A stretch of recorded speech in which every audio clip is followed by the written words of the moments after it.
What comes to your mind when you think of self-care for moms?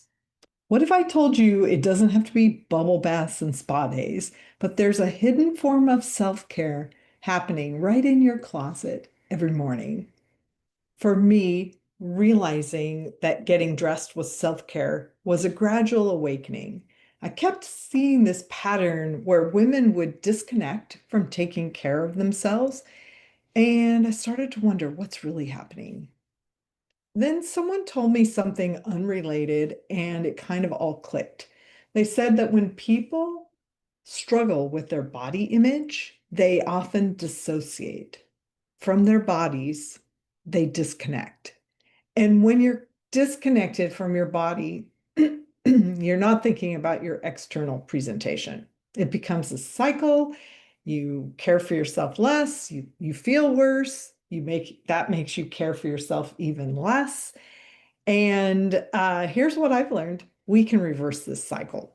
And I like when I have been depressed in the past, just a little bit of self-care goes a long way. And it starts with the understanding that getting dressed isn't vanity, it's self-care. As your first step to self-discovery, I invite you to download my guide to design psychology. You can find the link in the show description or at my website, signaturestylesystems.com. So Harvard psychologist Ellen Langer, she did research that shows us something remarkable about making choices. In her famous nursing home study from the 1970s, she found that when elderly residents were given simple choices like when to watch a movie, this probably wasn't a thing back then, but that would be the type of simple choice we would have today, or how to arrange their room, or certainly what to wear. They didn't just feel better, they actually lived longer.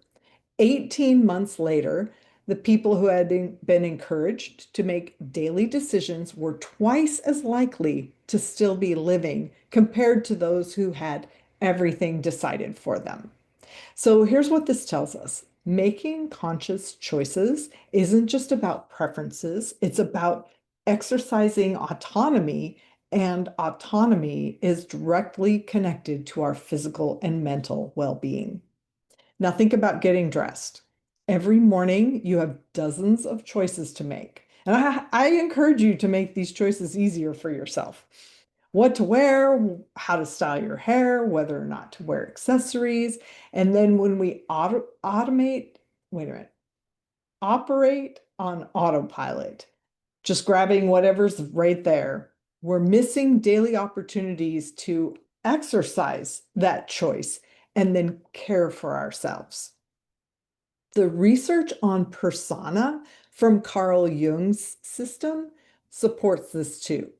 Jung found that when we neglect how we present ourselves to the world, which is our persona or persona, am I saying that right? It creates a negative psychological cycle.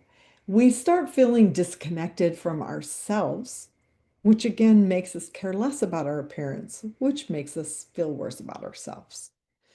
In a previous episode, I shared my 5 levels of style psychology, which will be on the download if you get the guide to design psychology. Today, I want to show you how these levels are actually progressive forms of self-care, building from basic body care to authentic self-expression. So, level 1 is basic body care. This is ensuring that your body is covered and protected from the elements. Uh, it shows respect for your physical body by meeting basic coverage needs. Choosing weather appropriate clothing protects your health.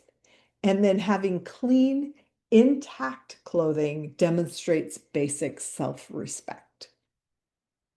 Even at this fundamental level, you're making choices that care for yourself. You're saying, my body deserves protection and respect.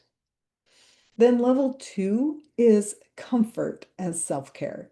This is prioritizing how clothes feel on your body. Choosing comfortable fabrics honors your physical needs.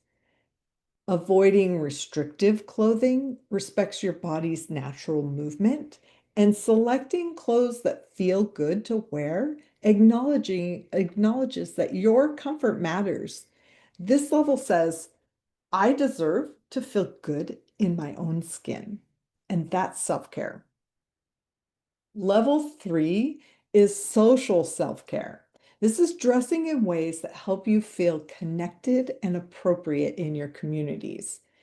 Dressing for your workplace shows you value your professional relationships. Choosing clothes that fit your social group helps you feel belonging. Understanding dress codes demonstrates care for how others experience you. So this isn't just about losing yourself to fit in. It's about caring for your social well-being and relationships. And I could say like all those things sort of sounded like you're blending in or harmonizing with your environment. But you could also say that dressing as who you legitimately are as a human being is part of caring for yourself socially. If you dress to hide yourself, that's not supporting connection either. Then level 4 is competence as self-advocacy. And this is where you actively manage how others perceive your capability. So this is like dressing professionally that in a way that showcases your skills and expertise, putting effort into your appearance that signals that you take yourself seriously, and looking put together helps other people take you seriously as well. So when you dress competently, you're advocating for yourself. You're saying, I deserve respect and recognition. And then level 5 is authentic self-expression. This is expressing your true personality and values through your style choices. So this is wearing clothes that reflect who you are, and this honors your authentic self. This could be making bold or unique choices that exercise creative self-expression. And then developing your personal style celebrates who you are as an individual. This level of self-care says, who I am matters, and I deserve to be seen and celebrated for my authentic self. So when we avoid making conscious style choices, we're actually kind of avoiding taking responsibility for our own well-being. But the beautiful thing is that small, gentle choices can help us reconnect. So daily, here's some things that you can do, rituals for around getting dressed. You can take 3 extra minutes in your closet to choose clothes that feel good rather than just grabbing whatever. You can look in the mirror and say one kind thing about how you look today. You'd choose one small thing, a piece of jewelry, a lip color, a scarf, something that makes you smile. You can also notice how different outfits affect your mood and energy throughout the day. And then ask yourself what makes sense for the day before you choose your outfit. I don't know if you remember, I told a story about my husband had told me when I heard about Roomba, a robot vacuum, I want one. And he was like, get one. And I just thought I knew better. We can't afford it or whatever. I had resistance in investing. I had resistance to investing in something that would genuinely make my daily life better. And I see the same thing happen with clothes. Women resist investing in themselves, even when it would improve their daily experience, and even when their husbands are telling them, buy the shoes or whatever it is that you need. So here's the truth. Taking care of how you present yourself to the world, it's not superficial, it's fundamental.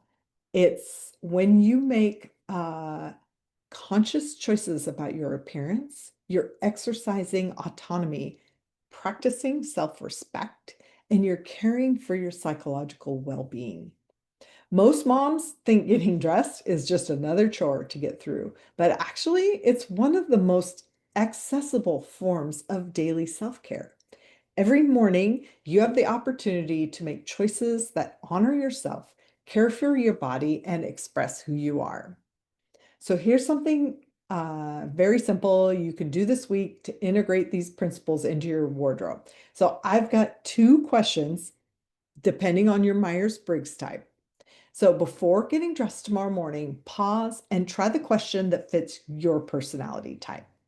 If your personality ends with an FP or TJ, ask yourself, what do I need my clothes to help me feel and accomplish today?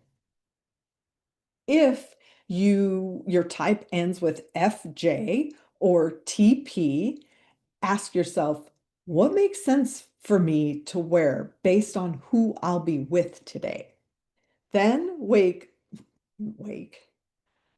make one conscious choice based on your answer. Thanks for being here for the Signature Style Systems podcast. Have fun being you, and I will meet you back here again real soon.